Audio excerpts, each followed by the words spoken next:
পলাতক আওয়ামী লীগ সরকার বিগত দিনে নখদন্তহীন একটি মানবাধিকার কমিশন গঠন করেছিল, যে কারণে মানবাধিকার সংরক্ষণ মূল লক্ষ্য হলেও তা অর্জনে ব্যর্থ হয়েছে বাংলাদেশ। রাজধানীতে নাগরিক প্ল্যাটফর্ম আয়োজিত নাগরিক সংলাপে এমন মন্তব্য করেন বক্তারা। জুলাই পরবর্তী সময়ে মানবাধিকার কমিশনের সবচেয়ে বেশি প্রয়োজন থাকলেও সেটি হয় না বলেও মন্তব্য করেন তারা।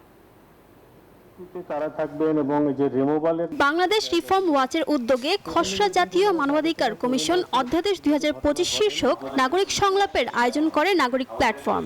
এতে যোগ দেন অর্থনীতিবিদ, আইনজীবী, মানবাধিকার কর্মী সহ বিশিষ্টজনরা। খুবই সুনির্দিষ্টভাবে বিভিন্ন প্রপোজাল। এতে অর্থনীতিবিদ ডক্টর দেবপ্রিয় ভট্টাচার্য বলেন, মানবাধিকার কমিশনের প্রয়োজন সৎ, নীতিবান ও সাহসী মানুষ, যারা প্রয়োজনে সরকারের সঙ্গেও লড়াই করতে পারবে। কিন্তু বিগত দিনে তা হয়নি। নখদন্তহীন যেন কমিশন না থাকে, সেই কমিশনে নখদন্ত দিতে হবে এবং তার বিভিন্ন ধরনের অস্ত্রশস্ত্র দিতে হবে। ভালো মানুষ খুঁজেন না, মেরুদণ্ডওয়ালা মানুষ খোঁজেন, যে ক্ষমতার দিকে তাকিয়ে কথা বলতে দ্বিধাবোধ করে না, যে যোগ্যতার সাথে কথা বলেন, সেটার ব্যাপারে আপনারা সমর্থন দিয়েছেন। বান্ডেল থাকলে প্রতি সেনমানিতে টাকা বাঁচবে। বিকাশ সেনমানি বান্ডেল কিনে জিতুন প্রতি লেনদেনে। বক্তারা বলেন, মানবাধিকার সংরক্ষণ রাষ্ট্রের মূল লক্ষ্য হলেও তা অর্জন হয়নি। কমিশনারদের নিয়োগের ক্ষেত্রে চেয়ারম্যান এবং কমিশনার, চেয়ারপারসন এবং কমিশনার নিয়োগের ক্ষেত্রে একটি শব্দ শুধু বলা হয়েছে, উপযুক্ত বিবেচনা করে বাছাই কমিটি নির্বাচন করবে। সেই উপযুক্ততার শর্ত মানদণ্ডগুলো কি, সেগুলো সুনির্দিষ্ট করা দরকার। মানবাধিকার কমিশনটা আসলেই স্বতন্ত্র হতে পারে, আসলে কার্যকরী হতে পারে, আসলে জবাবদিহিমূলক হতে পারে, যেগুলো হচ্ছে ন্যূনতম যেসব ক্রাইটেরিয়ান আসলে একটা মানবাধিকার কমিশনের জন্য, মানে একটা আইডিয়াল কমিশনের জন্য।